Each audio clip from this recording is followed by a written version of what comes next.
I'm also a member of Black Lives Matter. I'm also a member of Surge. I'm also a member of the Workers' Center.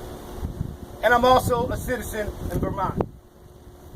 I'm a co-owner of 2 businesses here. Computer security is my area of expertise, my profession. I walked away from it 2 years ago to start this movement, Justice for All. I'm still learning.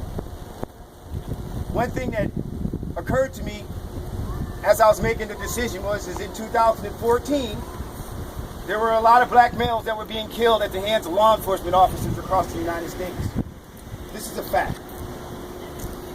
The other thing that I noticed is that there was a huge disconnect in the investigative and the prosecutorial processes that were associated.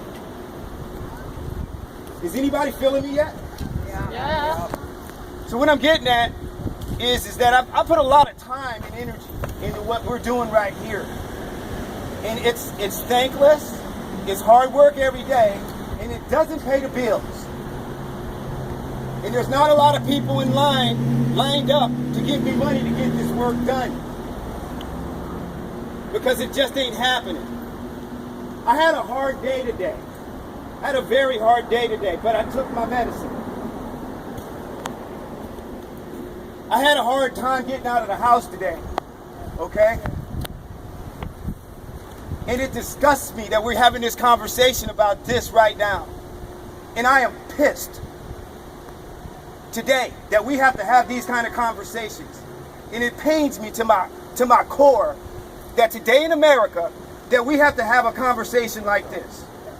And it's so sad that it takes something like this for Vermont to come to the table and to start even having these conversations in the first place. In the wake of the revolution, the political so-called revolution that we're having, there is nothing being said about this issue at all. Yeah.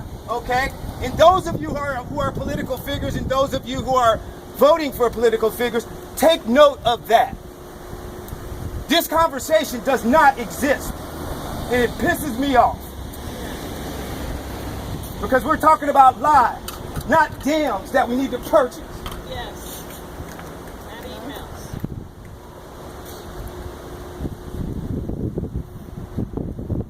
I have a press release that I would like to share with you that we released, Justice for All. But before I do so, I want to make it very clear that this is the United States. We are interconnected. And everything that happens in one place has a direct impact on everything everywhere. Okay? This is serious business. People's lives are being lost. And just because we're a state of 96 or 97% whites does not mean that this is not our problem.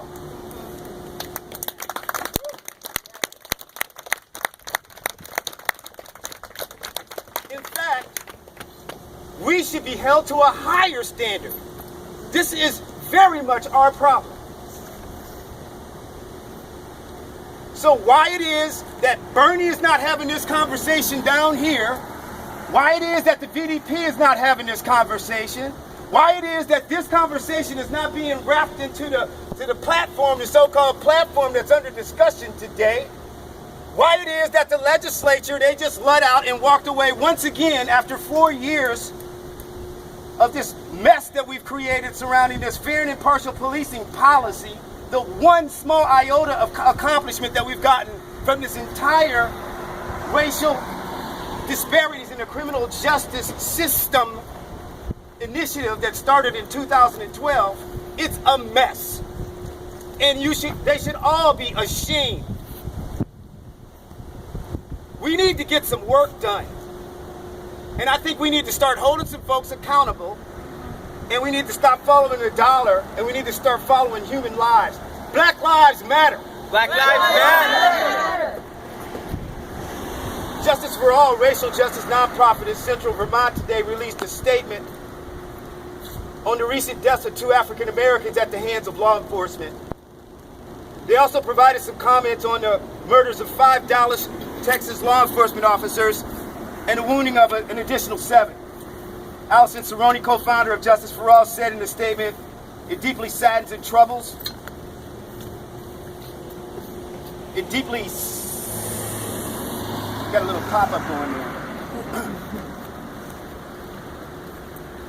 It deeply saddens and troubles us at Justice for All that we again must mourn the deaths of African American men at the hands of those who have been sworn to protect them. Our thoughts and prayers are with the families and friends of Alton Sterling, Philando Castile, and the Baton Rouge and St. Paul communities. Officers Howie Lake II, Blaine Salamoni, and Geronimo Yanez, and their respective departments, families, and friends have a heavy burden to bear, and our thoughts and prayers are with them as well. These latest manifestations of racial disparities in our criminal justice system have left the nation with a sense of hopelessness and outrage, resulting in a heinous attack in Dallas.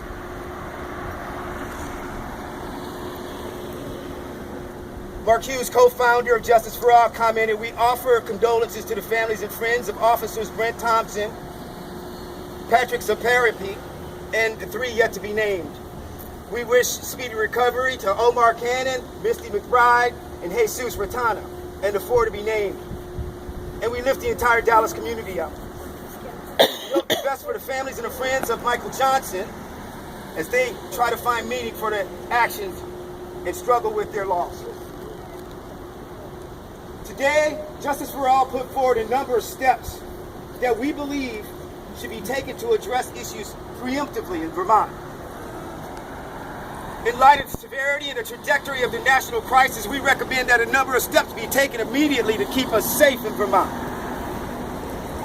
The list includes the suggestion that the Criminal Justice Training Council expedite the delivery of fair and impartial policing training to all law enforcement officers in this state. The current plan to complete this training by 2019 is bullshit.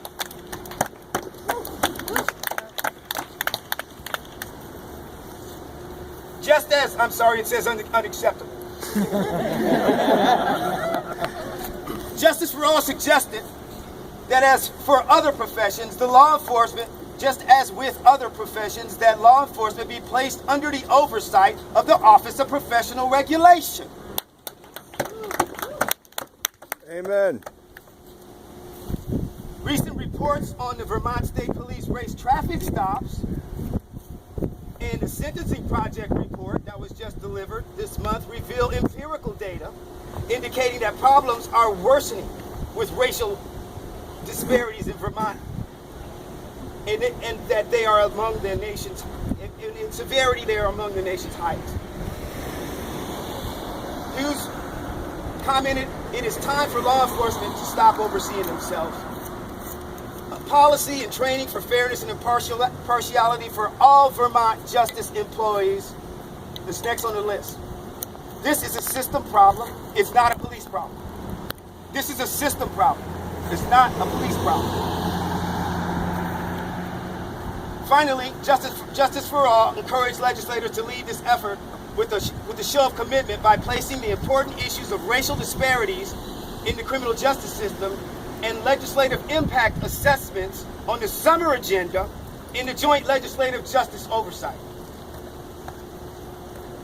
These recent events in Baton Rouge, St. Paul, and Dallas illustrate disparity, decisions informed by bias, fear, distrust, murder, and outrage. The existing landscape, it makes it imperative that we in Vermont, that we take immediate action on racial disparities in the Vermont criminal justice center, in the Vermont criminal justice system. This is not one we're going to be able to wait out.